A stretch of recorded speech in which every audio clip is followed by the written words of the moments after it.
Hola nuevamente, ¿cómo les va? Bueno, vamos a seguir con el ping-pong de hoy a la mañana.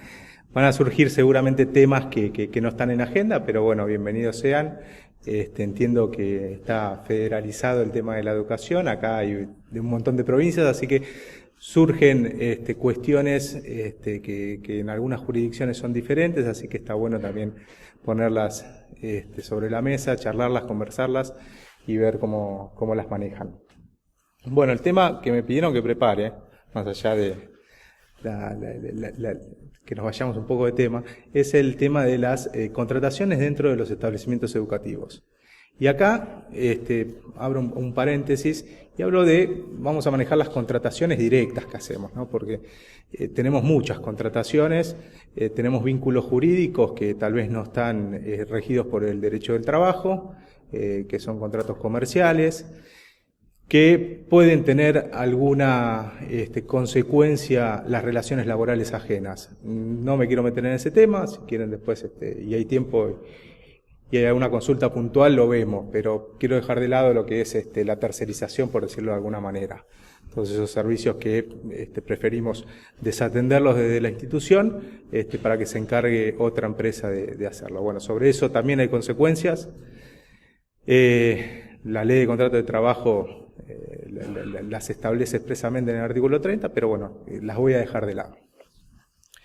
En lo que refiere a los vínculos jurídicos con los dependientes de las instituciones, nos vamos a regir por lo que es un vínculo de dependencia, es decir, de subordinación, es una relación de dependencia que en el ámbito privado se rige por normas privadas, en este caso la ley de contrato de trabajo, que es una ley que rige en todo el territorio nacional. Y acá no hacemos diferenciación alguna, es una competencia nacional el legislar en materia del trabajo en el ámbito privado. Por lo tanto, cuando nos encontramos con normas que dictadas en forma local, en forma jurisdiccional, que pueden afectar estas relaciones, tenemos que levantar las antenas y fijarnos a ver si es competencia o no de esa jurisdicción legislar en ese aspecto. Acá les puse un fallo que fue obviamente replicado por toda la jurisprudencia que vino atrás, que establece la relación de empleo público y no de empleo privado, y no público, como algunas veces se malinterpreta en el caso del docente.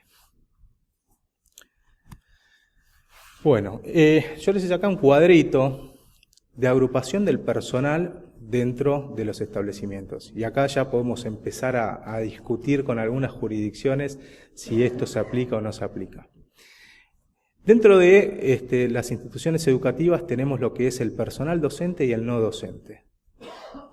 Y dentro del personal docente podemos clasificarlos en el personal que dicta materias que son obligatorias de la currícula, que es la POF, la planta permanente que nosotros declaramos todos los meses a la autoridad de aplicación y que nos dictan las materias obligatorias del programa escolar. No solo son los docentes quienes están comprendidos como programáticos, están también comprendidos todo lo que son directivos, los docentes auxiliares, un preceptor, es decir, todo aquel que conforma ese estatus para llegar a poder formar a un alumno dentro de un plan obligatorio de estudios. Y adicionalmente tenemos a lo que son los docentes extraprogramáticos, aquellos que, si bien son docentes, tienen título habilitante de docentes, nos dictan materias que no están dentro de la currícula obligatoria, que son esos talleres que se ponen dentro de las instituciones como una formación extra que se les da a los alumnos.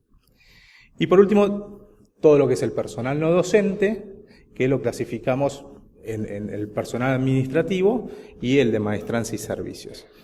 Y acá podemos contemplar a todos los que colaboran día a día dentro de una institución, cobrando una cuota en la administración, hasta el portero que atiende a los chicos cuando llegan, los que mantienen limpias nuestras aulas, es decir, todo el personal que de alguna manera está todo el día prestando tareas.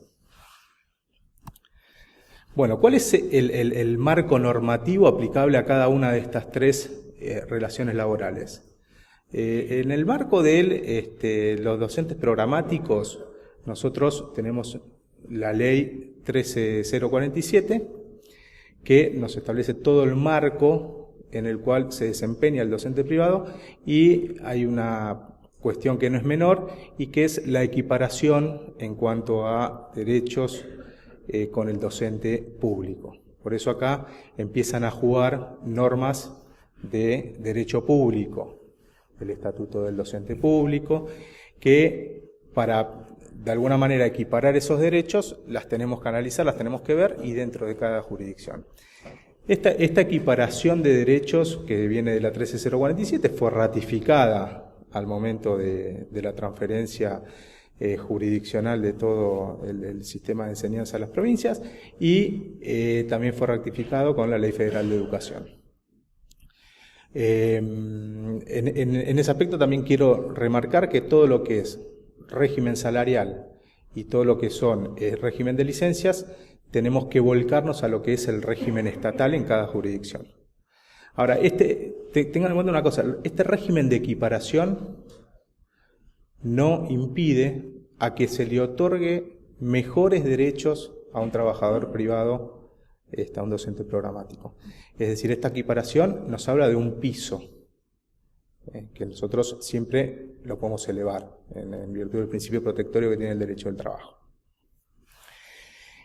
Y el sindicato representativo, es decir, quien los defiende colectivamente, es el SADOP, que es el sindicato de docentes particulares, que es el sindicato que tiene la personería gremial y que por lo tanto tiene esos derechos exclusivos para representar colectivamente y para negociar colectivamente.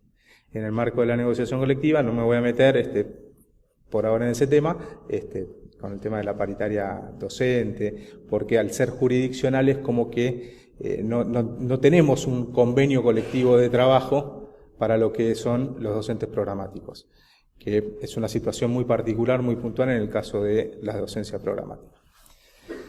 En el caso de los extraprogramáticos ya nos apartamos de lo que son las normas estatales, todo lo que es el estatuto público, para regirnos por la ley de contrato de trabajo. Es la fuente principal que nosotros tenemos de aplicación, junto con las normas que dicta el Consejo Gremial de Enseñanza, que es la autoridad de aplicación de la ley 13.047, esa ley que acabamos de mencionar hace un rato, que es un organismo de aplicación que hoy no estaría conformado y que tenemos varios problemas para aplicar algunas de las normas que han dictado a lo largo del tiempo. Sobre eso después, si quieren, hablamos, conversamos, pero la realidad es que la ley 13047, si bien está vigente, hay muchos aspectos en los cuales nos cuesta aplicarlo.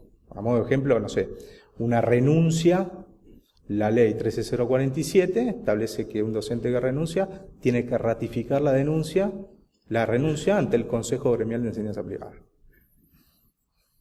¿A dónde la va a mandar? No sabemos, pero la norma está. Y he visto fallos en los cuales la falta de ratificación fue cuestionada judicialmente y hasta la han ganado. Entonces, tenemos normas que hoy no podemos aplicar.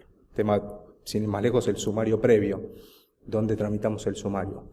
Hay jurisdicciones que nos permiten de alguna manera hacer un sumario administrativo con la autoridad de aplicación jurisdiccional, pero la 13047 dice que ese sumario debe sustanciarse ante el Consejo Gremial y no se puede sustanciar. Párrafo aparte para tenerlo presente.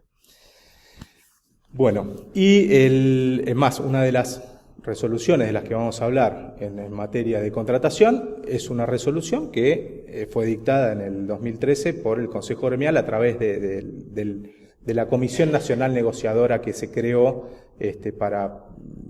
fue un organismo tripartito, es decir, la representación de las instituciones educativas privadas, de los sindicatos y del Ministerio de Educación, para, de alguna manera, legislar o negociar colectivamente en aspectos salariales y no salariales también. Bueno, el sindicato representativo sigue siendo el mismo, es el SADOP, tanto para docentes programáticos como extraprogramáticos. Y acá también abro un paréntesis nuevamente con el tema de los sindicatos, ¿no? El sindicato más representativo, uno de los derechos que tiene en materia colectiva, es administrar sus propias obras sociales. Y esto no es un dato menor porque determina de alguna manera la obra social que hay que darle al trabajador que estaría encuadrado dentro de ese ámbito personal y territorial. Ahora vamos a seguir con el tema de los administrativos y de maestranzas, pero es un determinante de la obra social que le tenemos que asignar a un dependiente. Y a partir de la reforma que hubo el año pasado, esto no es menor porque limitó muchísimo lo que es el derecho de opción durante el primer año de la relación laboral. Es decir, durante el primer año de la relación laboral de una contratación nueva, se le debe otorgar la obra social sindical de esa actividad y debe permanecer durante un año. Durante un año no puede ejercer el derecho de opción. Obviamente que hablamos de las relaciones laborales nuevas. Cuando hablamos de un docente que viene de otro colegio, que tiene horas, hablamos de plurimpleo, ahí sí se unifican los aportes y se le puede seguir dando esa obra social. Pero, por ejemplo, a un empleado administrativo nuevo que empieza en la actividad, yo le tengo que dar la obra social de SOEME, por ejemplo, en todo el país, y en Capital y Gran Buenos Aires la de SAOEP. Así que eso, ténganlo presente, porque no nos podemos correr de ahí sin tener una contingencia cierta después de que nos reclamen, venga la obra social y nos haga una determinación de aportes. Perdón, estamos con los de maestranza. Bueno, los de maestranza y servicios, acá es una ley, la ley de contrato de trabajo es la que aplica como fuente normativa. También están las resoluciones del Consejo Gremial en menor medida, y acá sí empiezan a aparecer los convenios colectivos de trabajo, que en el caso de los docentes habíamos dicho que no hay un convenio colectivo de trabajo. Sí hay normas específicas del Consejo Gremial, pero no un instrumento convencional como tienen todas las actividades. Y estos convenios son el 8890 y el 318 del 99. Son los convenios que se utilizan en todo el territorio nacional. En el caso del 8890 lo vamos a usar para Capital y Gran Buenos Aires, y el 31899, que es OM, lo vamos a aplicar para el resto del país. Todo lo que es las provincias y la provincia de Buenos Aires, menos Capital y Gran Buenos Aires. Bien. Dejamos las preguntas igual para el final, pero por las dudas si quieren ir anotando.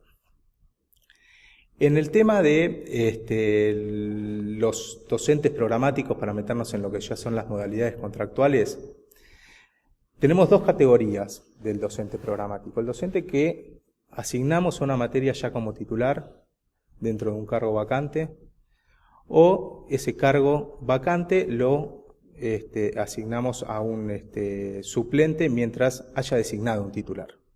¿Qué quiero decir con esto?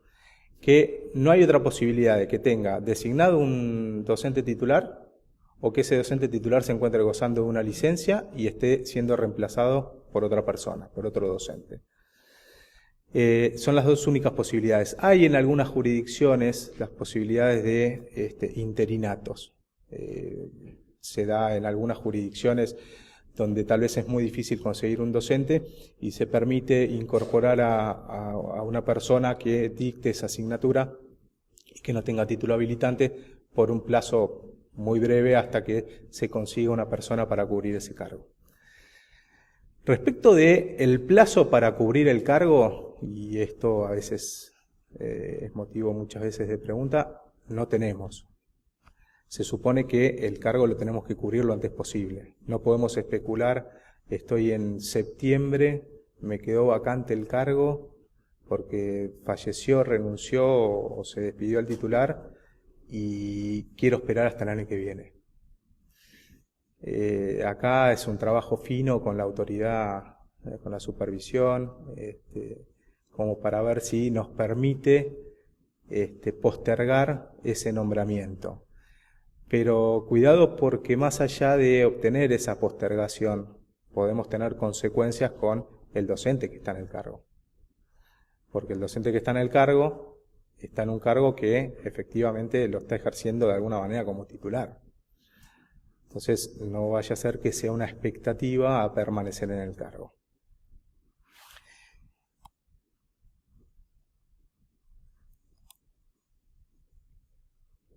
Después vamos a hablar un poco más del suplente, no me quiero mover de acá.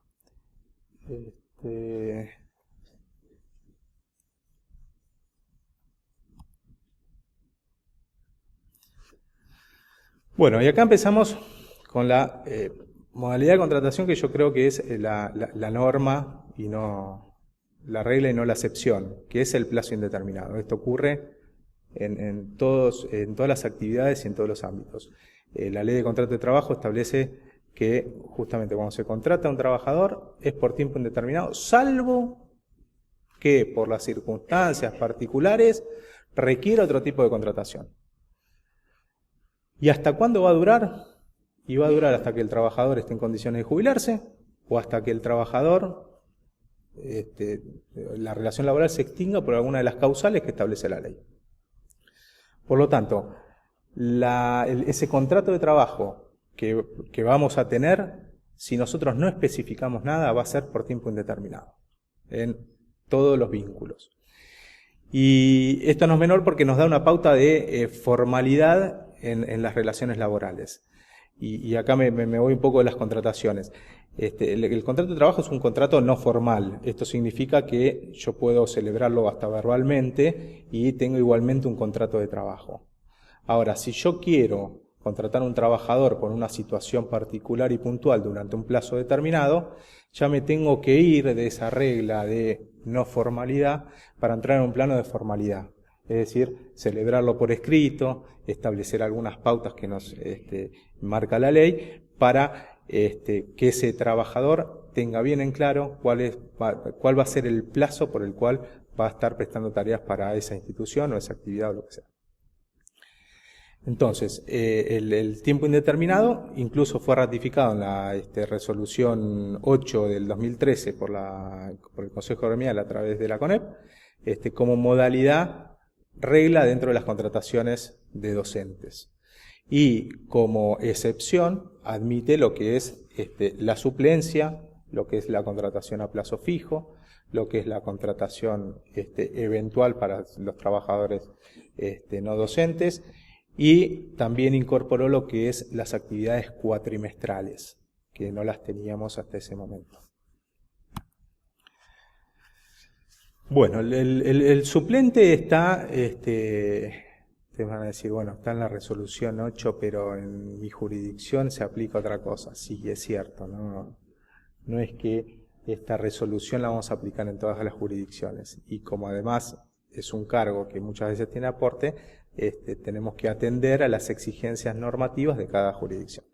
Pero en líneas generales, el suplente, todos están de acuerdo que es aquel docente que está destinado a cubrir a un docente titular o suplente que se encuentre en uso de alguna licencia legal o convencional.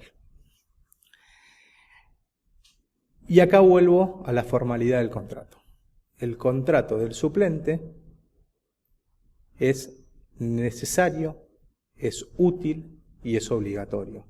Y lo que tenemos que plasmar en ese contrato no solo son los derechos y obligaciones, cuándo va a entrar, qué días va a venir a dictar la asignatura, sino hasta cuándo. Hasta cuándo va, o mejor dicho, qué hecho futuro va a determinar que ese docente deje de prestar tareas. Si está cubriendo a un docente titular, se agrega en el contrato que está reemplazando y se pone el nombre del docente que está reemplazando. ¿Y por qué digo esto? Porque la expectativa que va a tener ese docente va a estar sujeta a la finalización de la relación laboral o la reincorporación que tenga el docente titular. Entonces, cuando el docente titular se reincorpora, automáticamente ese contrato queda extinguido. Por eso no tiene preaviso, porque no sabemos ciertamente muchas veces cuándo se va a reincorporar el docente titular. Tampoco tiene indemnizaciones. Una vez que se cumple esa suplencia, siempre y cuando sea menor a un año, el contrato de trabajo no debe ser indemnizado.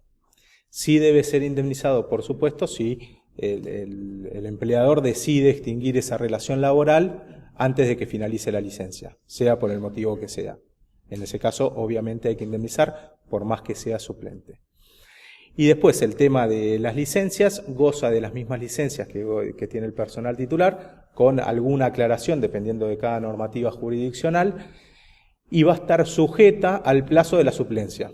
¿Qué quiero decir con esto? Que si tengo un trabajador que se me enfermó 10 días antes que el titular venga, la licencia por enfermedad de ese suplente va a ser hasta que el titular se reincorporó. Y no más allá, porque la expectativa misma que tenía ese trabajador era hasta ese momento. Y claramente no nos puede cuestionar y no nos puede reclamar más allá de esa expectativa que tenía enmarcada dentro del contrato.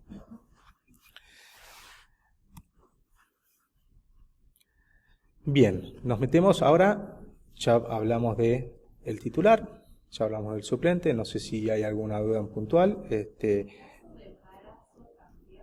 ¿Cómo? En caso de embarazo, la licencia, un suplente que... Sí, ahí entramos todos en cuestionamientos, no estaríamos discriminando si le vedamos los derechos de esa licencia. Yo siempre parto de la premisa que el trabajador suplente sabe perfectamente hasta dónde llega su vínculo. Entonces no puede reclamar más allá de ese vínculo. Yo, si extingo la relación laboral y deja de existir, obviamente con la extinción del vínculo deja de existir la licencia. Y yo creo que no podemos tener ningún reproche frente a esa extinción porque ya estaba supeditada a la que se reincorpore el titular. Sí, un tema que viene también muchas veces en consulta es el suplente frente al, no a la reincorporación del titular, sino a la extinción del vínculo, qué sé yo, fallece el titular. ¿Tiene derecho el suplente a ser titular? No. Y hay jurisprudencia respecto de esto, de que no es un derecho que tiene el suplente. Es una decisión, recordemos que la relación laboral es privada, más allá de que esté muy fiscalizada, muy auditada por la autoridad de aplicación, es una relación privada. Y el empleador tiene derecho a designar a quien quiera o quien considere más idóneo para ese cargo. Y no está atado a designar al suplente que venía. Pero, acá tenemos un problema. Ese día yo tengo que extinguir sí o sí la relación laboral con el suplente. Y esto no es menor, porque si se queda un día más, ¿cuál es la consecuencia o la sanción legal? Que ese contrato de trabajo deja de tener un plazo determinado, que es la eventualidad, para convertirse en un contrato por tiempo indeterminado. Esa es la sanción.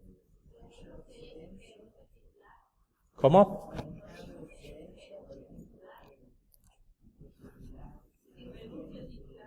Si renuncia al titular es exactamente lo mismo.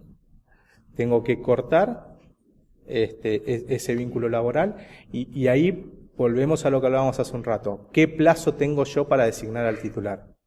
Si yo mantengo... Se le notifica en ese momento.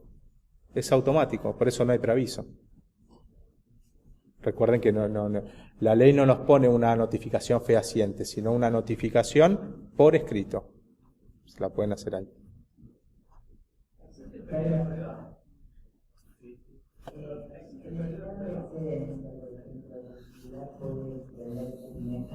Sí. Es lo mismo, es una licencia, nada más que no tiene goce de haberes.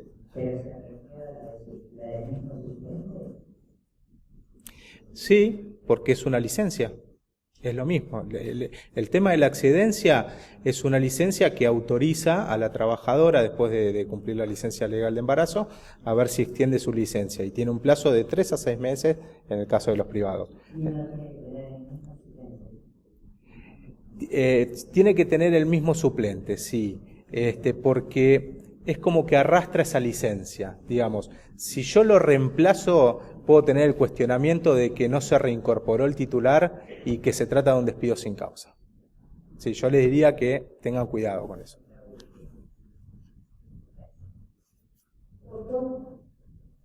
En el caso de una licencia por cargo político, por ejemplo, el intendente, el titular sabe que los 4 años va a tener trabajo. A los 2 años, el titular renuncia.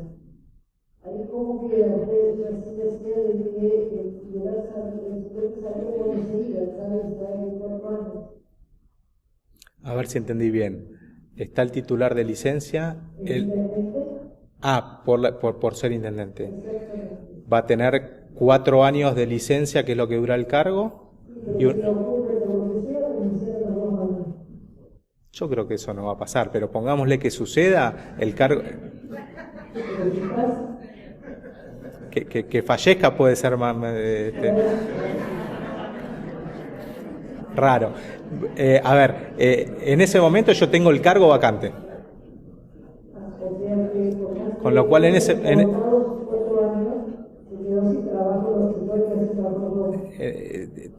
no importa el hecho, el tema es si se extingue la relación laboral o no, sea por renuncia, por despido, por fallecimiento, por lo que sea. Se extinguió, listo, terminó ahí la suplencia. Yo a partir de ahí tengo que designar un titular. Si yo mantengo al mismo suplente que traía, puede traer una antigüedad enorme y le doy una expectativa a la titularidad y voy a judicializar un caso que tal vez no debería haber judicializado. Entonces, si lo corto ahí y yo quiero esperar 3 meses porque quiero esperar que termine el ciclo lectivo, empiezo una nueva relación y eventualmente tengo el periodo de prueba de 3 meses también. De última, si no estoy contento, puedo ejercer ese derecho y reemplazarlo hasta el año que viene.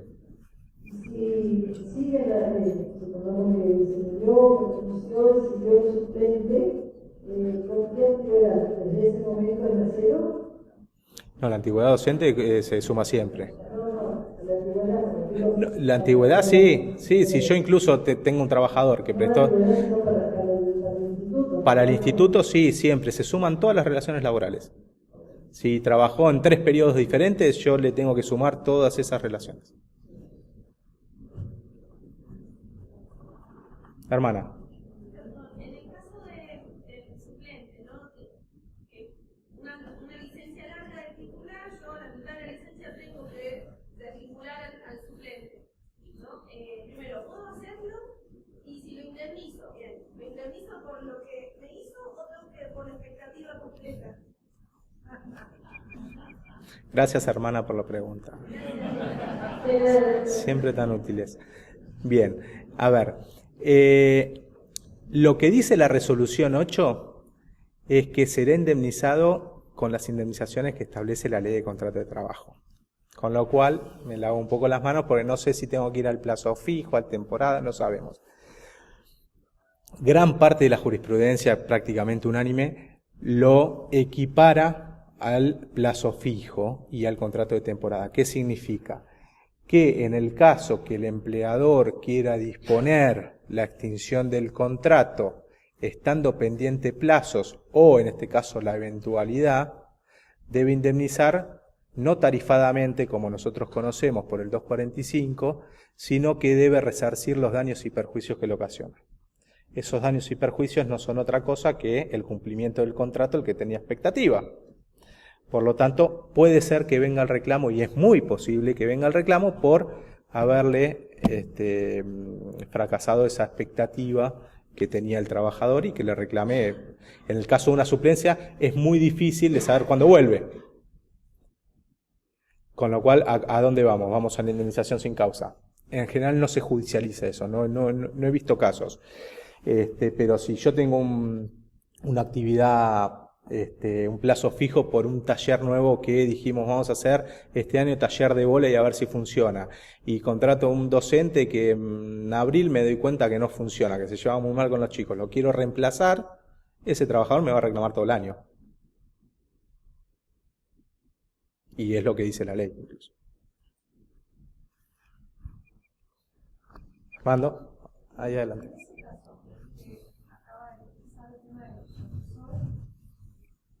Un taller en ese determinado tiempo. Yo puedo hacerle un contrato por ese determinado tiempo, por ese taller, por ejemplo, puedo administrar. Ahora lo vamos a ver y vamos a ver las consecuencias. Y también en el caso de un suplente, puedo hacer un contrato por 3 meses a prueba y después continuar el contrato por el tiempo que dura la suplencia. Bien, se metió con un tema que no habíamos conversado, que es el periodo de prueba. El periodo de prueba rige únicamente para las contrataciones por tiempo indeterminado. Nada más. No rige para los eventuales, no rige para un plazo fijo, no rige para un contrato de temporada. Con lo cual, yo no puedo supeditar a un eventual con un periodo de prueba de 3 meses. No lo puedo hacer. Ahora, hay otra cosa que también está bueno poner sobre la balanza. ¿Qué tengo que pagar yo si tomo una mala decisión con un docente que voy a tener durante 9 meses y después no lo voy a tener más? Si yo lo quiero despedir a los 2 meses, dijimos le tenemos que pagar todo el contrato. Y si yo lo contraté de entrada por tiempo indeterminado y digo a los 9 meses, no voy a hacer más este contrato, procedo con un despido sin causa, preavisando, ¿cuánto le tengo que pagar de indemnización? 1 mes. Entonces tal vez me sale más barato no salirme de la regla, no buscar esa excepción y ir por el tiempo indeterminado. Esa es una valoración que deberían hacerla. No sé si se entendió.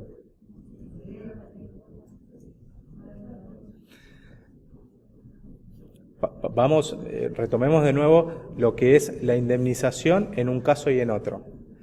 La indemnización de un trabajador por tiempo indeterminado equivale, en líneas generales, a 1 mes de sueldo por cada año trabajado o fracción superior a 3 meses. Un trabajador que tiene 7 años de antigüedad recibe 7 sueldos en concepto de indemnización. Además de que lo tengo que preavisar, de esas obligaciones, pero las dejamos al lado. Si yo necesito una contratación temporal, que es lo que hablábamos por un taller de 9 meses, la ley me da esa herramienta y me dice, vos podés contratar, artículo 93 a 95 de la ley de contrato de trabajo, a plazo fijo. Tenés que hacerlo por escrito, tenés que poner la fecha de inicio, tenés que poner la fecha de finalización, tenés que preavisar incluso en el plazo fijo, y el preaviso no es menor, es un preaviso que va, no puede ser mayor a 2 meses ni inferior a 1 mes. Lo tengo que agendar, porque la consecuencia de no preavisar es la conversión de ese contrato en tiempo indeterminado. También es algo que suelen omitir cuando se contrata a plazo fijo. Eso agéndenlo. Ahora, pongámosle que la contratación fue excelente, que yo agarré la herramienta que me dio la ley de contrato de trabajo, llamé al profesor de vóley, lo contraté en marzo, llegó a diciembre, lo preavisé en octubre y terminó la relación laboral. ¿Qué le pago de indemnización? 0. No le tengo que pagar nada. Salvo, el plazo fijo se puede hacer hasta 5 años, siempre y cuando yo pueda acreditar, ¿no?, esa situación extraordinaria. Pasado el año, pago una indemnización que es la indemnización reducida del artículo 247, es decir, un 50% de la del 245. Entonces, si tenemos un plazo fijo de 1 año y medio, en ese caso voy a pagar un sueldo, que es el 50% de la indemnización que le hubiese correspondido al trabajador por tiempo indeterminado. Pero por eso les digo, vuelvo atrás, si yo utilizo la herramienta que me da la ley para contratar y la hago bien, está perfecto, está buenísimo y no pago nada. Ahora, si no me sirvió y tengo que extinguir esa relación laboral, a los 2 meses, la indemnización que tengo que pagar a ese trabajador, siempre hablando de un despido sin causa, ¿no? No de un despido con causa, por supuesto. Quiero desvincular a ese trabajador porque no se lleva bien con los alumnos. Y está a plazo fijo, es decir, por 9 meses, yo le tengo que pagar la expectativa que tenía ese trabajador. Como dije anteriormente, no hay una tarifa. Tengo que pagar los daños y perjuicios. Y los daños y perjuicios que me va a poder acreditar es la expectativa del contrato. La expectativa del contrato eran 9 meses. Le pagué 2 meses, me faltan pagarle 7 más. Esto es lo que pasa con los técnicos de fútbol. Por eso los clubes pagan 7 técnicos cuando empiezan a despedir. Es lo mismo. Entonces, ¿a qué iba yo con esta indemnización de 7 meses? Que tal vez me conviene de entrada decir, mejor lo contrato por tiempo indeterminado. Si el docente es bueno, tal vez lo puedo reubicar en algún otro lugar después de diciembre. Y si no, en el peor de los casos, terminó el taller y la indemnización que le voy a tener que pagar es un sueldo. Versus pagar lo que faltaba del contrato si no me servía. Esa era la diferencia. Bueno, en el caso de... Sí.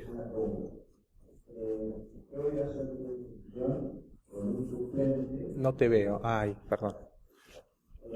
¿De dónde? ¿De dónde sos? Soy de San Juan. ¿Qué obligación tenemos con una suplente de a una semana de poder titular de las horas presenta certificado por embarazo? Pero si volvió el titular ya no la deberías tener. No vuelve, falta una semana para que vuelva. Falta una semana y le tenés que respetar hasta cuando se reincorpore el titular. Por lo que yo estoy leyendo en Mendoza, dice, con cualquier situación de réplica, tenemos que mantenerla el embarazo más 8 meses. Bueno, esas son las normas jurisdiccionales que a veces chocan con la normativa. Hay que ver qué tipo de docentes, de personales, si es docente y ese derecho lo tiene en la educación pública, por la equiparación de derechos, me debería hacer cargo de esa licencia. Pero según nuestra ley de contrato de trabajo no debería hacerlo.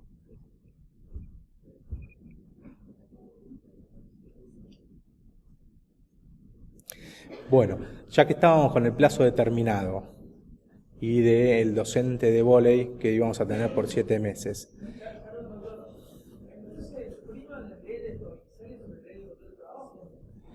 No, a ver, en algunos casos sí, priman. Primero, si es docente de planta funcional, es decir, un docente programático, yo le tengo que respetar la equiparación de derechos que me da la ley 13047.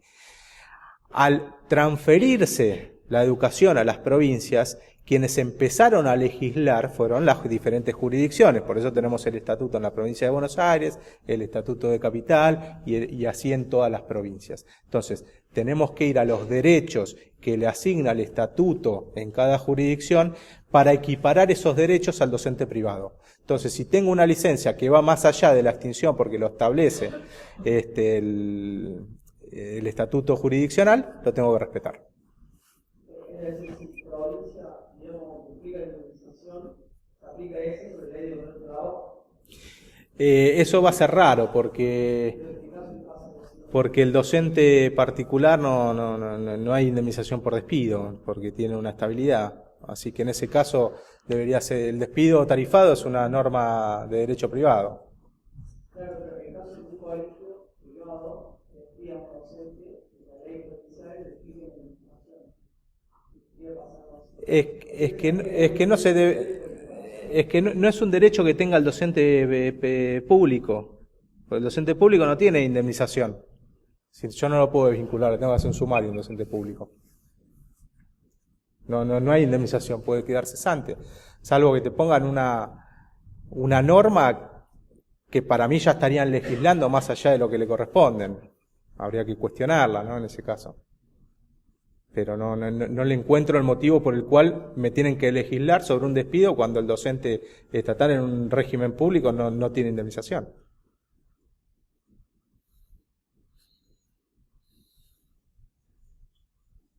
Bueno, volvemos a la formalidad de estos contratos de trabajo.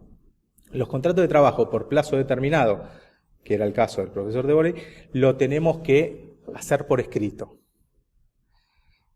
Tenemos que establecer la fecha de inicio, tenemos que establecer la fecha de finalización. Tenemos que aclarar las tareas que va a desarrollar ese trabajador, ese docente, y explicar el motivo por el cual yo no lo contrato por tiempo indeterminado. ¿Qué quiero decir con esto? Que tengo que explicar de alguna manera que se trata de un taller único que voy a hacer durante ese año.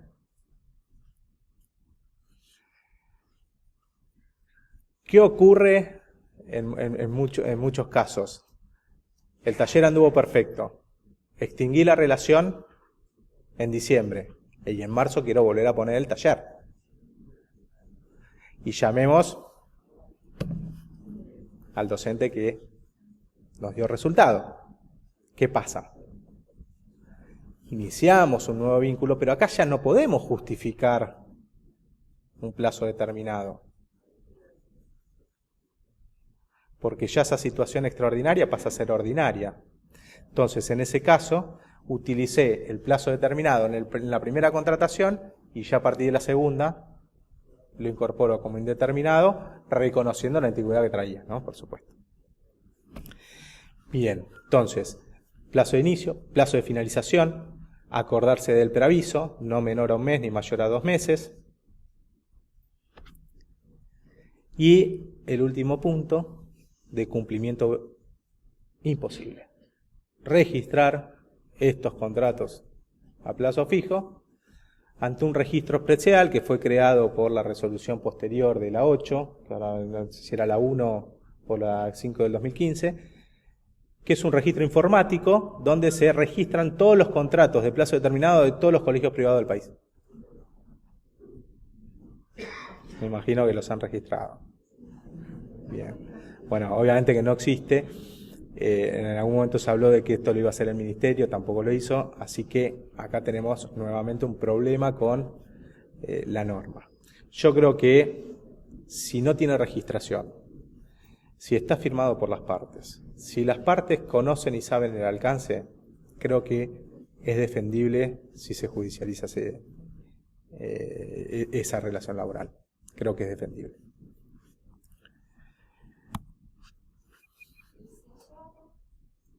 ¿Él?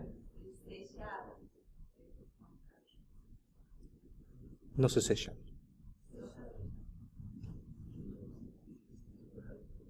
No son contratos comerciales, son contratos laborales.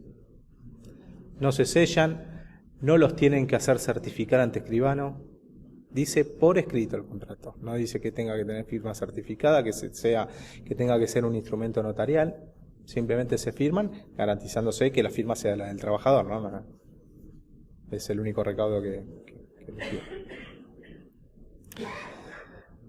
Bueno, y lo interesante de esta resolución 8 es que incorporó las actividades cuatrimestrales.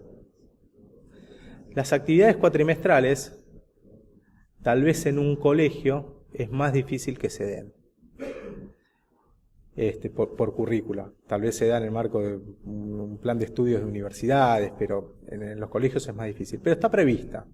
Si yo necesito un docente todos los años, el primer cuatrimestre, puedo recurrir a este tipo de contratación para no tenerlo todo el año y que le estemos pagando todo el año. Es decir, ¿a qué lo equipara? Lo equipara al contrato de temporada de la Ley de Contrato de Trabajo. Ese contrato que utilizan muchas veces en las colonias de vacaciones. Bueno, es igual. Acá el tema es que la relación laboral no se extingue cuando finaliza el cuatrimestre. Queda stand-by hasta el próximo cuatrimestre. Y las obligaciones de las partes quedan también suspendidas. ¿Qué quiero decir con esto? Si tengo un trabajador que se enfermó 10 días antes de terminar el cuatrimestre, yo le voy a pagar la licencia hasta que termine el cuatrimestre. No me voy a extender más allá. Si un trabajador se enferma 10 días antes de iniciar el cuatrimestre, iniciado el cuatrimestre sigue enfermo, voy a empezar a pagar la licencia a partir de que empieza el cuatrimestre y no de que se enfermó. Como para que se entienda los efectos de ese contrato. Ahora, ¿cómo juega el tema de el comportamiento de las partes al inicio de cada cuatrimestre o temporada? Hay que convocar al mismo docente que dicta esa materia y que la dictó el año pasado. ¿Por qué? Porque justamente no se extinguió la relación laboral. Lo convocamos con no menos de 30 días de anticipación. ¿Cómo lo convocamos? Carta documento o personalmente, siempre y cuando nos firme. A partir de ese momento el trabajador, según la resolución, tiene 15 días para contestar si dice si vuelve o no vuelve, para darnos plazo para buscar un reemplazante si no llega a aceptar continuar con el cargo. La ley de contrato de trabajo establece 5 días acá. Acá hay una diferencia que van a ver entre la resolución y la ley de contrato de trabajo. Entonces el trabajador nos contesta, nos dice, perfecto, me voy a presentar el 1 de marzo. 1 de marzo se presenta y la relación laboral dura todo el cuatrimestre. ¿Qué antigüedad va a traer? Voy a sumar los periodos que ha tenido este trabajador en todos esos años. Con lo cual, si dictó durante 8 cuatrimestres, no es que tenga 8 años de antigüedad. Voy a tener que agarrar la cuentita, decir 3 meses, 8 días el primer cuatrimestre, 3 meses, 20 días el segundo, y así voy a establecer la antigüedad de ese trabajador. ¿Por qué digo esto? Porque si yo lo quiero despedir sin causa, le voy a tener que pagar una indemnización. Y acá corre una indemnización por antigüedad y por daños y perjuicios. La de daños y perjuicios va a ser por la expectativa del cuatrimestre nada más. Si yo quiero despedirlo en abril y el cuatrimestre cerraba en julio, le voy a pagar los meses que restan de ese cuatrimestre. Y además, le voy a pagar la indemnización por antigüedad. Y para establecer la indemnización por antigüedad, tengo que ver justamente cuántos años trabajo para establecer si es un sueldo, 2, 3, 4 o los que sean. Y no va a ser por año, sino por periodo efectivamente trabajado. Bueno,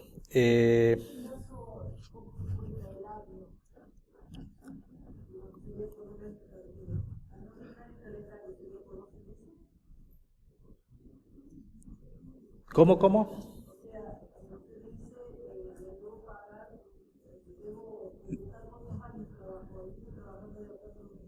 Claro, tengo que sumar todos los periodos trabajados. Si el cuatrimestre fue del 1 de marzo al 28 de junio, van a ser 3 meses y 28 días. Entonces sé que el primer año, 3 meses, 28 días. El segundo, 3 meses y 15. Hago toda la sumatoria y me va a dar que en 5 años trabajó 1 año y 2 meses. La indemnización va a ser de un sueldo. Eso siempre, eso en todas las relaciones laborales cuando se extinguen, sea por la causal que sea, siempre se paga lo que es el proporcional de SAC hasta ese momento y lo que es el proporcional de vacaciones y su correspondiente SAC, más los días trabajados de ese mes. Esa liquidación final se paga siempre. Yo estoy hablando de los conceptos indemnizatorios por encima de esos rubros.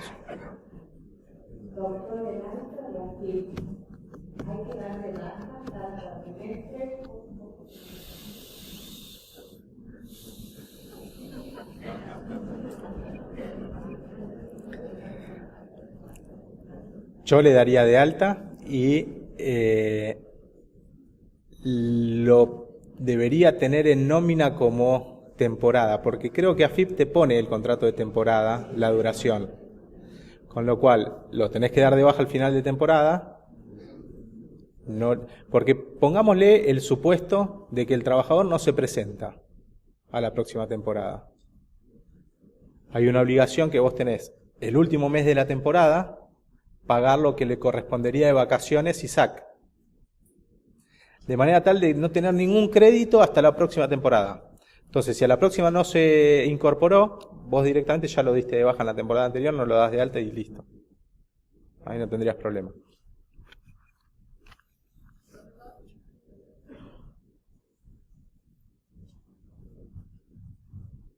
Buenas tardes. Soy de la Universidad de Buenos Aires.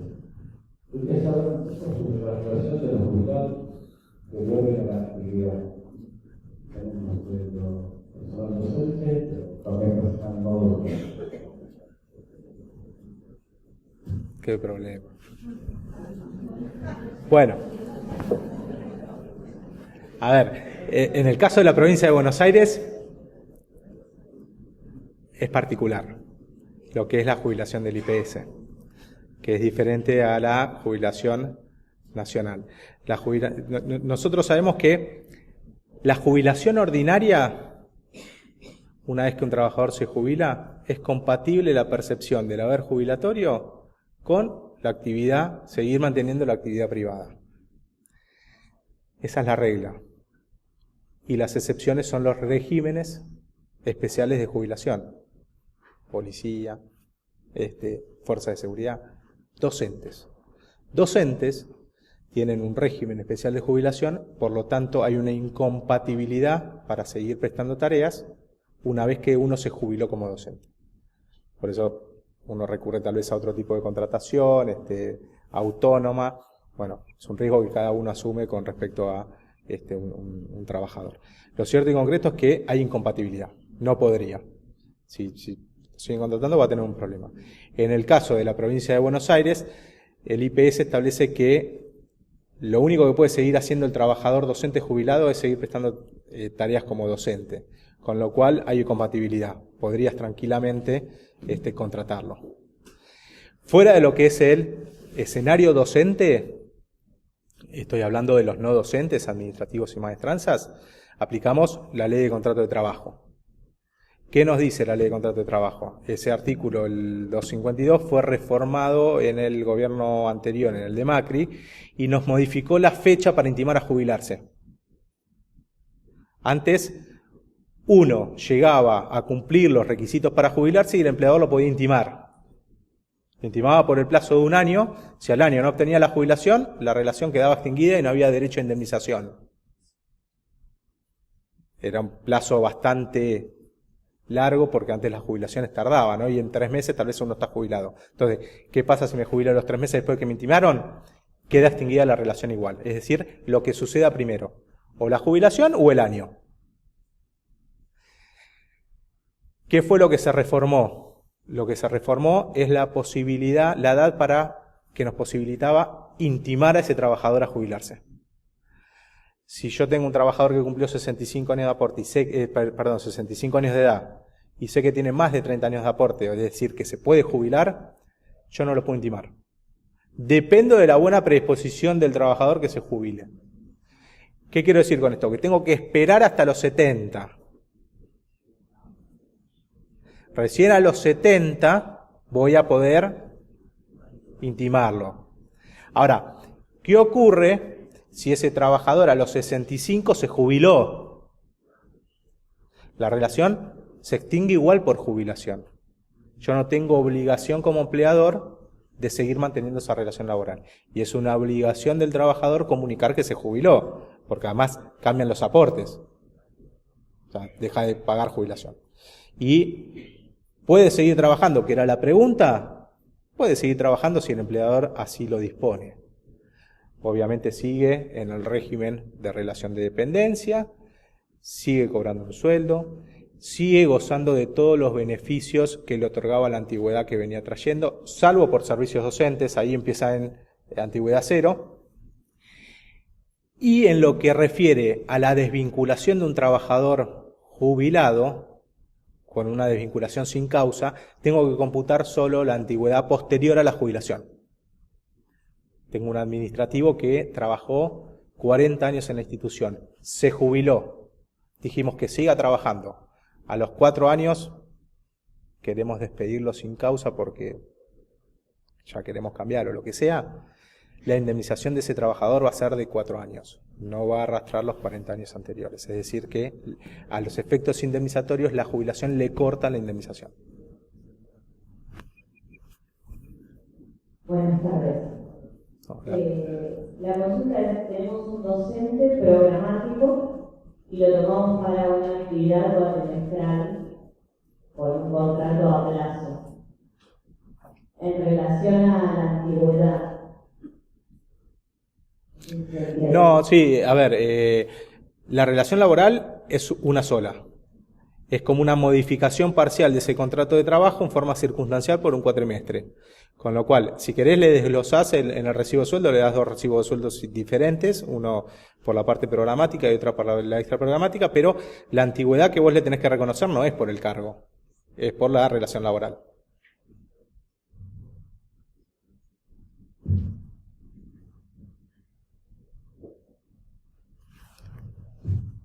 Buenas tardes, Daniela de Salta, de Las Esclavas.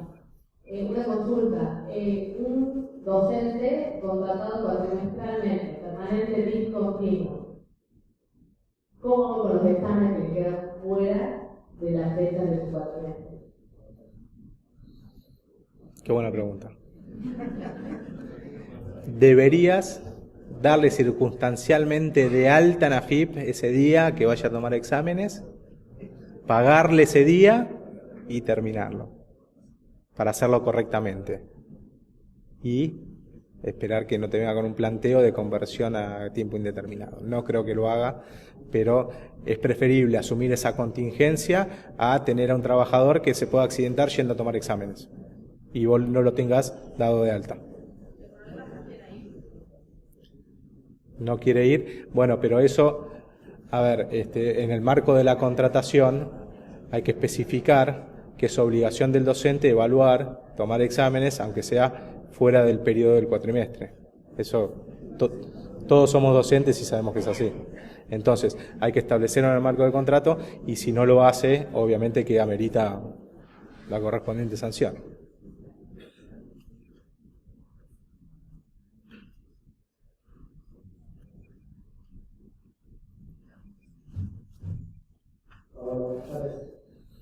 En provincia de Buenos Aires, por ejemplo, un docente que llega a la jubilación con resultados necesarios para jubilarse.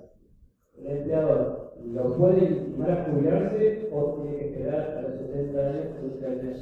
Tiene que esperar hasta los 70. Ustedes saben la respuesta, nada más que quieren escuchar otra cosa.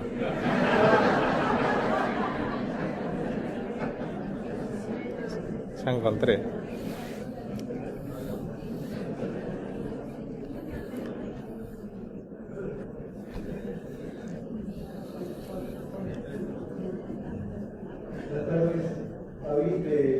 De Buenos Aires. Yo voy a traer una figura, al menos en la provincia de Buenos Aires, la hemos sufrido mucho hace 2 años. Usted cuando lo exponiendo, soy representante legal, pero la parte legal mucho como que no me representa, pero sufrimos hace 2 años una imagen nueva que me parece, al menos en el tiempo donde nos fue tocando vivir con esa imagen, ojalá que es una reflexión, no es una pregunta, pero seguramente ustedes podrán también darnos luz en los próximos años, que es cuando apareció la imagen de la dispensa, porque vieron que pasó la pandemia y pasó el COVID, pero muchas estructuras en aquel momento, como decías vos, de la convivencia entre varios marcos legales, varios marcos legales, fue un caos. Recordamos todos ese momento, ¿no? Sí. Donde teníamos muchos docentes en gestión estatal, docentes en gestión privada, tomamos mucha agua en aquel momento también, y me parece que nuestros colegios en esas situaciones mostraron especialmente una gran debilidad del marco especialmente normativo,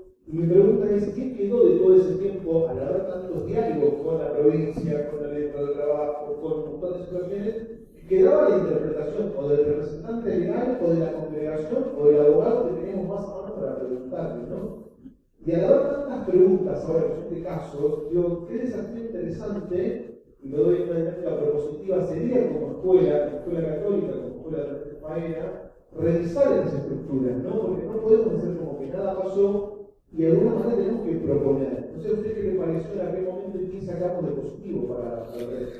No, es cierto, tuvimos muchos problemas de interpretación con lo que fueron las dispensas, muchos problemas económicos que tuvieron que afrontar todas las instituciones educativas, pero no nos olvidemos que fue una legislación de emergencia. No es una legislación a la que nos tenemos que acostumbrar. Es excepcional. Entonces, partiendo de esa premisa, yo te diría que es muy difícil trabajar en la emergencia, en la fuerza mayor, en el momento donde justamente vos tenés que velar por algunos derechos o privilegios que para vos son privilegios y para otros no. Entonces eso es la autoridad de aplicación, el gobierno, quien decide cómo administrarlas. Puntualmente en el caso de las dispensas ya prácticamente no quedan. Hoy todo el mundo ha vuelto a trabajar, no tiene ningún motivo para no hacerlo, pero dentro de lo que era, te lo traigo a colación porque está dentro de las filminas, es el teletrabajo. El teletrabajo es la única norma que se dictó después de una vez empezada la pandemia y que reflejó dentro de su marco normativo una norma de emergencia como una norma positiva y ya no de emergencia, no extraordinaria, que es el cuidado de los niños menores. Nosotros lo teníamos eso como dispensa de trabajadores cuando los colegios no podían dictar presencialmente, y le permitía a los trabajadores quedarse cuidando a los chicos, y el empleador no podía decir nada y tenía que pagarle el sueldo si no tenía tareas para darle virtualmente. Bueno, en el caso del teletrabajo, la ley que incorporó el teletrabajo en la ley de contrato de trabajo establece que se puede adecuar la jornada de trabajo cuando el trabajador que realiza tareas de teletrabajo tenga a su cargo menores de edad o discapacitados. Pero no lo exime de prestar tareas y no lo exime de cumplir con una jornada de 8 horas. Simplemente, de 12 a 1 tengo que traer a mi hijo, tengo que darle de comer y llevarlo, puedo adecuar mi jornada a no trabajar de 12 a 1. Nada más que eso. Doctor, acá. Sí. Javier, de la sala del centro. Usted hasta ahora nos mostró modelos y formas de contrato. Tiempo determinado, titular, suplente. ¿Hay alguna más? Sí, estaba retomando un poco eso. Bueno, quería pasar de Filmina a lo que es las contrataciones no docentes, que son las que rigen la ley de contrato de trabajo. Y acá tenemos, obviamente, la del plazo determinado, que es la que vimos al principio. Está la del plazo indeterminado, que es la regla dentro de la ley de contrato de trabajo. Y las que no vimos son el contrato de trabajo a tiempo parcial, que no rigen lo que es el docente, porque el docente tiene el pluriempleo y puede tener varios colegios a la vez. Sí rige en lo que es un administrativo, lo que es un personal de maestranza. ¿Y a qué refiere? Bueno, refiere a una jornada que debe ser inferior a las 2/3 partes de la jornada diaria o semanal. Este artículo también sufrió hace ya como 15 años una reforma que nos quitó la posibilidad de hacer una contratación a tiempo parcial mensual. Es decir, contratar a un trabajador que venga una semana al mes. Eso ya no lo podemos hacer. Podemos hacer una contratación de un trabajador que venga 2 veces por semana, 8 horas. Podemos hacer una contratación de un trabajador que venga 3 horas, 4 horas por día, de lunes a viernes. Es decir, nosotros tenemos que agarrar la jornada diaria de 8 horas o la semanal de 48 y adecuarla por debajo de las 2/3 partes. Pero me habla no de la jornada legal, sino también convencional. Por lo tanto, tenemos que ir a las jornadas que establece SOEME y SABEPEP. Esto es 45 horas en el caso del 88-90, que es la jornada máxima. Imaginémonos que 45 horas, las 2/3 partes son 30 horas. 30 horas no está por debajo de las 2/3 partes. 29,5 sí está por debajo de las 2/3 partes. ¿Y cuál es la particularidad de este tipo de contratación? Poder pagar una remuneración proporcional al tiempo trabajado. Si el salario de convenio del 88-90 es de 100.000 pesos y yo lo contrato a media jornada, le voy a pagar 50.000 pesos. Cuando yo supero las 2/3 partes, ya tengo que pagar el 100% de la remuneración. Esta es la particularidad del contrato de trabajo a tiempo parcial.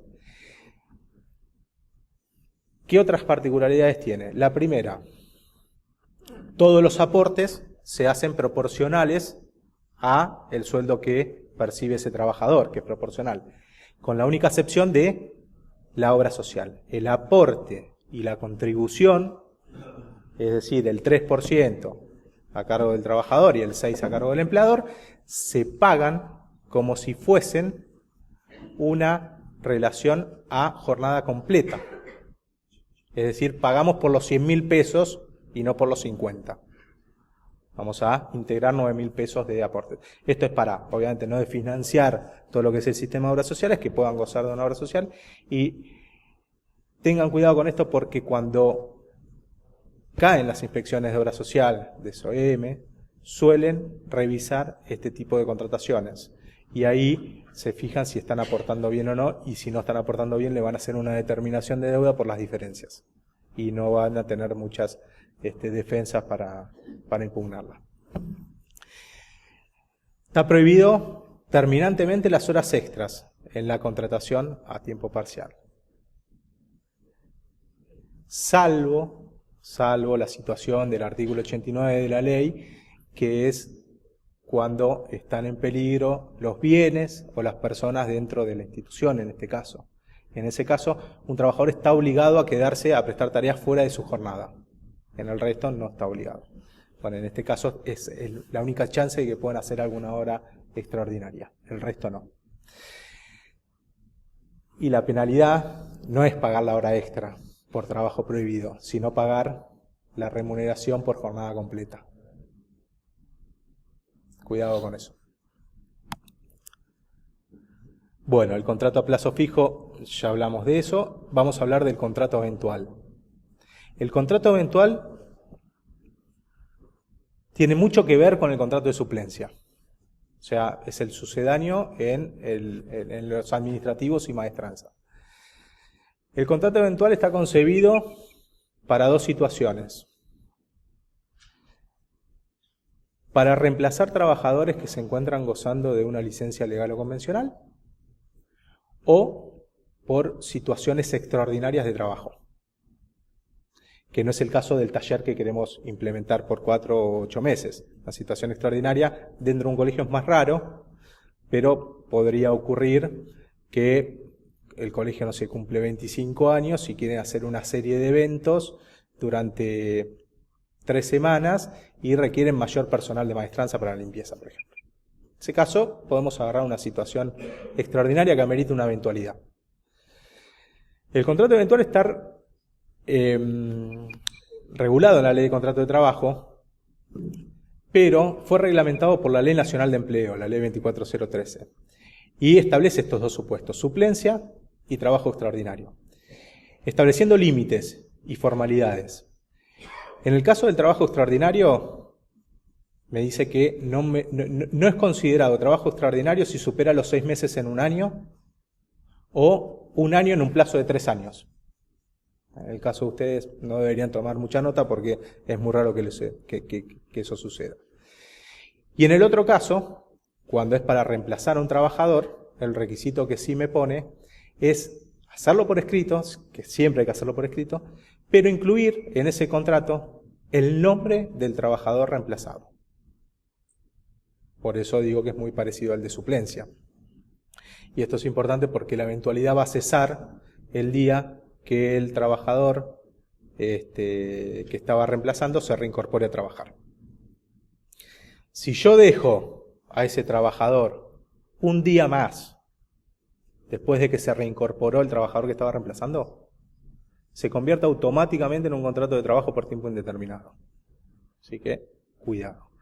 Obviamente que no lleva ningún tipo de preaviso porque yo no sé cuándo va a terminar esa eventualidad. No tiene indemnización el trabajo eventual realizado en su totalidad. Sí, ya hablamos del eventual que yo quiero desvincular antes de terminar la eventualidad, sí hay consecuencias. Bueno, y por último, el contrato de trabajo por temporada, que es el que aplica, es lo mismo que dijimos en las actividades cuatrimestrales. Esto lo podemos utilizar más que nada en las colonias de vacaciones, donde siempre tenemos que contratar al mismo trabajador todos los años para avisarle antes de iniciar la temporada con 30 días. Al finalizar la temporada se le paga el proporcional de aguinaldo a SAC y se espera hasta el año siguiente para convocarlo nuevamente. Algo que no dije y que es importante, que la falta de convocatoria al trabajador de temporada 30 días antes hace presumir el despido, con lo cual no va a faltar el trabajador de temporada que se va a presentar y le va a decir quiero cobrar mi indemnización por antigüedad. Así que ojo con eso. Bien. Y por último, el tema del teletrabajo, que era lo que empezamos a hablar un poquito recién. Teletrabajo que no es lo mismo que el trabajo virtual que tuvimos que realizar en plena pandemia. Esa fue una situación de emergencia, una situación extraordinaria que ya cesó. Hoy lo que tenemos que aplicar para lo que es el trabajo fuera del establecimiento, esta ley de teletrabajo. El teletrabajo, fíjense cómo está definido. Prestación de tareas, total o parcialmente en el domicilio de la persona que trabaja o en lugares diferentes al establecimiento o los establecimientos del empleador mediante la utilización de las tecnologías de la información y comunicación. Es decir, presto tareas en mi casa de fin de semana, en mi casa de veraneo, donde yo quiera, fuera del establecimiento. Pero no cualquier tipo de tarea. Tiene que ser una tarea que permita realizarla a través de las tecnologías de la información y la comunicación. Podría ser tranquilamente para un administrativo que la realice. Ahora, si realizo un día a la semana desde mi casa, ¿es teletrabajo? Es teletrabajo. Se rige por esta ley, por eso habla de total o parcialmente. Puedo hacer un mix o no. ¿Qué particularidades tiene este teletrabajo? Obviamente que tienen los mismos derechos y beneficios que los trabajadores que prestan tareas en forma presencial dentro del establecimiento. No cambia absolutamente nada, tanto derechos individuales como derechos colectivos. Licencias, derecho a proponerse como delegado sindical, es decir, es exactamente los mismos derechos. Tienen el tema de la reversibilidad. ¿Qué es esto de la reversibilidad? Si yo contrato un trabajador que presta tareas 5 días en la administración del colegio y le doy el beneficio de hacerlo 2 días desde la casa, el trabajador, cuando quiera, puede decir, quiero volver los 5 días presencial. Esto a veces nos puede traer un problema físico dentro del establecimiento. Si yo quiero achicarme y por eso consigo que adecuar la jornada de varios trabajadores para que se vayan turnando. Bueno, es un problema que tiene que solucionar el empleador si todos quieren volver a los 5 días a la presencialidad. Diferente es cuando yo contrato de entrada a un trabajador para que realice tareas en forma remota, es decir, con teletrabajo.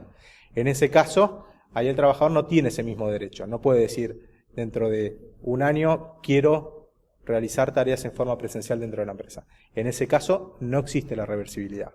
Eso está regulado por la reglamentación de la ley de teletrabajo. Obviamente el tema de la jornada limitada. Y esto no es un dato menor, yo lo digo desde este lado, ¿no? Del mostrador, desde el lado de los abogados, que no es un dato menor de decir, bueno, jornada limitada en cuanto a que trabajen 8 horas. No, digo esto en cuanto a no tener contingencias el día de mañana, con trabajadores que contestan un mail a las 10 de la noche, que contestan un WhatsApp a las 2 de la mañana, porque todo eso, el día que tengan un problema con ese trabajador, va a venir con un reclamo de 800 horas anuales extras. Y va a acompañar en el expediente todos los mails mandados a las 2 de la mañana, como que no vivía. Y ya más de uno debe haber tenido algún problema de esa naturaleza. Entonces, ¿cómo hacemos esto? Obviamente poniendo por escrito las pautas de trabajo, la prohibición de prestar tareas fuera de ese horario. El que manda un mail, el que manda un WhatsApp, sanción. Es la única forma de pararlo. O tener sistemas tecnológicos que permitan el logueo en determinadas horas. Después, esto no es un dato menor, porque el teletrabajo hay que informarlo a la autoridad de aplicación, al Ministerio de Trabajo. Si yo como empresa quiero tener teletrabajadores, tengo que informarlo al Ministerio de Trabajo, tengo que informar qué trabajadores van a realizar teletrabajo y tengo que informarle al Ministerio qué plataforma informática utilizo para que esos trabajadores presten sus tareas. Es decir, me da encima una carga administrativa extra que no tengo tal vez con el resto de los trabajadores. Por supuesto que le tengo que brindar todas las herramientas de trabajo para que pueda realizar esta tarea desde su casa. le hace computadora, le hace silla, escritorio o lo que necesite, un módem para conectarse. Debo compensarle los mayores gastos que tiene ese trabajador por realizar esas tareas desde su casa. Alguno de ustedes me dirá, bueno, pero se ahorra el colectivo y el tren y le tengo que estar pagando por no salir y se ahorra el tiempo de traslado. Tiene un mayor gasto que no tenía y es un mayor gasto de luz, es un mayor gasto de internet. Y en esto también sean precavidos. ¿Qué quiero decir con esto? No que paguen cualquier cosa por los gastos, porque después van a tener el reclamo por remuneración encubierta. No puedo pagar 50.000 pesos de compensación de gastos cuando sé que una factura de internet no supera los 5.000 pesos. Pues van a decir, es remuneración en negro que estoy pagando. Entonces, tengan más o menos un criterio, sean coherentes en lo que pagan en esa compensación de gastos. Esa compensación de gastos que fue delegada a la negociación colectiva. ¿Qué quiero decir con esto? Que vamos a empezar a ver que los diferentes convenios colectivos de trabajo empiezan a incorporar dentro de esas pautas salariales y de beneficios una suma no remunerativa en concepto de compensación de gastos. Hoy en el caso del 88, 90 y 318 no lo tenemos, pero tal vez el día de mañana lo tenemos y tenemos que respetar esa pauta. Y por último el tema de la capacitación. Capacitar al trabajador que va a prestar tareas desde su casa. De cómo hay que hacerlas, cómo tiene que desempeñarse, qué tiene que informar, qué no tiene que informar. Y obviamente tiene derecho a, si se accidenta en su casa, a tener ART obviamente y a denunciarle al ART cualquier accidente que pueda tener durante su jornada laboral.